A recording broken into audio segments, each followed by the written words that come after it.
রঙিন আলোকসজ্জায় মুখরিত পুরো শহর, চারিদিকে উৎসব মুখর পরিবেশ। লণ্ঠন উৎসবকে কেন্দ্র করে নতুনভাবে সাজানো হয়েছে চীনের গুয়াংঝু শহরের গুয়াংঝু সেন্ট্রাল পার্ক। রঙিন আলোকসজ্জা ও জাঁকজমকপূর্ণ আয়োজন উপভোগ করেন স্থানীয় ও পর্যটকরা। স্মৃতি ধরে রাখতে মনোমুগ্ধকর মুহূর্তগুলোকে ক্যামেরা বন্দী করে রাখতেও দেখা যায় অনেককে।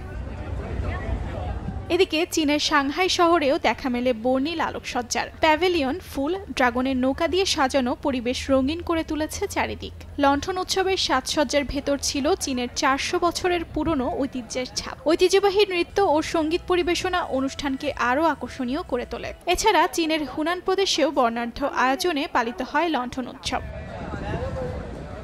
প্রতি বছর লণ্ঠন উৎসব উদযাপন করা হয় 12 ফেব্রুয়ারি। চন্দ্রবর্ষের প্রথম পূর্ণিমা এবং বসন্ত উৎসবের সমাপ্তির দিন চীনারা এই উৎসবটি উদযাপন করে।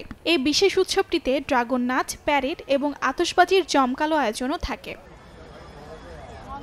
অর্জিতা শেহজিন, সময় সংবাদ।